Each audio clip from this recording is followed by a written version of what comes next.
سلام دوستان. خب خوش آمدید به کانال توجی اکادمیا. امیدواریم که حال همه شما خوب باشد.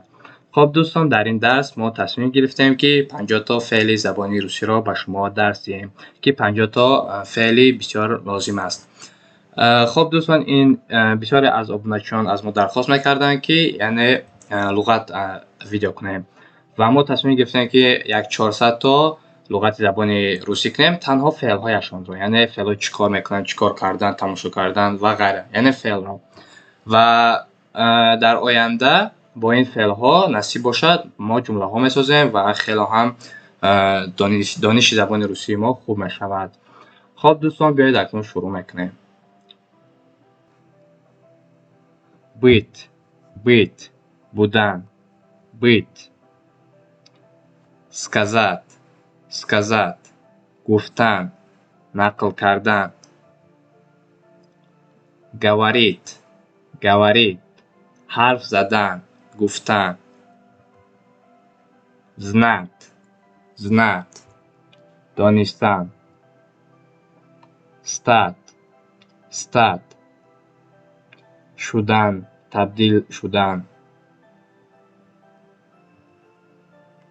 есть، есть، خوردن یا اینکه بودن. دو ترجمه دارد فعلی есть.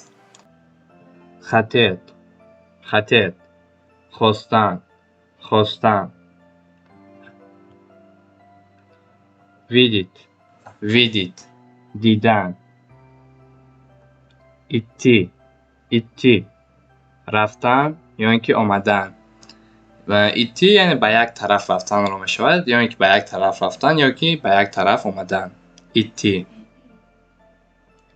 стоять، стоять، ایستادن. спросить، спросить، پرسیدن، پرسیدن. жить، жить، زندگی کردن. смотреть، نگاه کردن، تماشا کردن. смотреть. сидеть، نشستن. сидеть. понять، понять، فهمیدن. иметь، иметь، داشتن. делать، делать، انجام دادن، کردن، کردن یگان کار. сделать، انجام دادن، کردن. خب دوستان، делать و сделать فرقش این است که مثلا делать این глагол несовершенного вида است، یعنی فعل несовершенный است، و сделать این глагол совершенного вида است که یعنی делать با مانند چی گویم یک کاری تمام نشونده است، مثلا کردن یک کاری که عموما شما میکنیدش. و сделать این یک کاری است که تمام شونده است، با مانند چی گویم مثال я делаю урок، مثلا я делаю урок، من میکنم درس، یا اینکه я сделаю урок. مثال я делаю урок، من درس میکنم، در اون درس میکنم، یا اینکه я сделаю урок، من درس میکنم، تمامش میکنم، بعدا میرم میگم کار دیگه. مثال با مانند این خیلی فهمید. понимать، понимать، فهمیدن، درک کردن. казаться، به نظر رسیدن. مثال با مانندی это дом кажется маленьким، да. مثال فعل ریشه فعل ما این казаться است و بعدا در جمله ها و بعد در جانشین ها تغییر می‌یابد. давать، давать، دادن، اجازه دادن.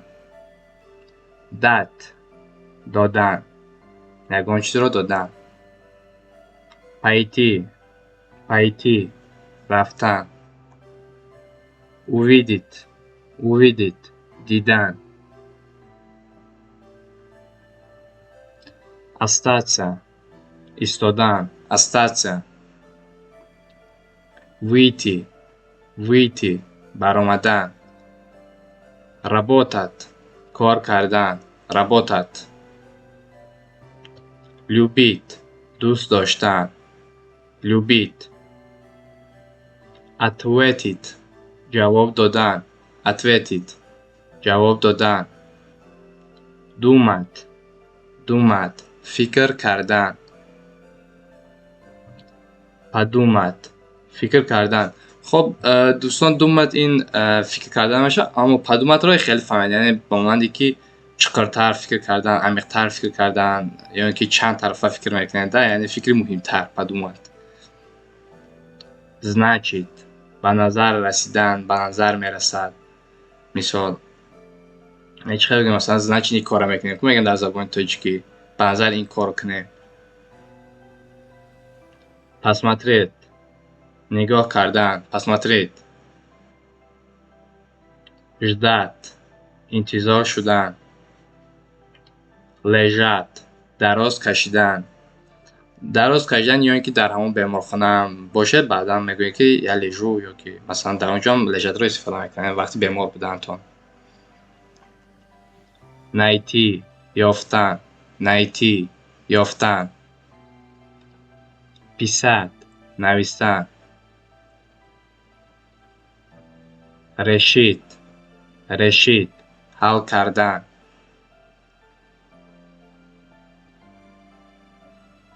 вернуться.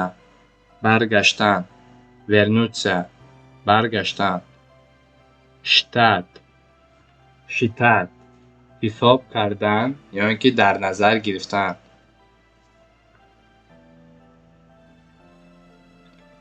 помнить. помнить. در یاد داشتن یا اینکه به خاطر آوردن. получить. получить. گرفتن یا اینکه مثلا گرفتن چه وضعیت برینه و به دست آوردن برینده. گرفتن. получить. به دست آوردن برین. ходить.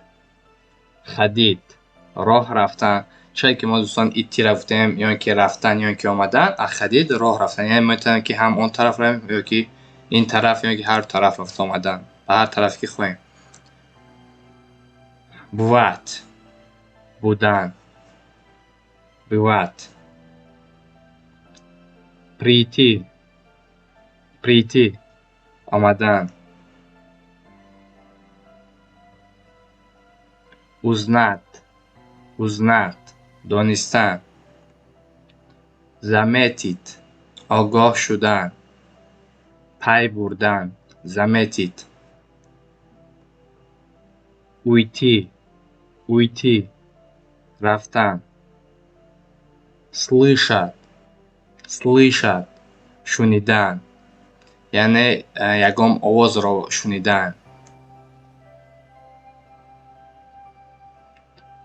слушать.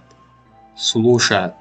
слушать دوستان این گوش کردن میشه. слышать این یعنی یک آواز رو میشنویم که شما میگن که مثلا همین آواز شما میشنوید کو اما слышать میشه. слушать یک چیز رو گوش کردن، مثلا شما موسیقی گوش میکنید یا اینکه یک نفر رو شش گوش میکنید حرفش رو، مثلا این слушать میشه. خب دوستان این پایان درس ما، امیدواریم که یک چند لغتی نو از خود کرده باشد و تا درس‌های دیگر موفق سربلند باشد. انشاءالله این باز لغت ها می شود و این لغت ها را باز با جمله ها می سازیم.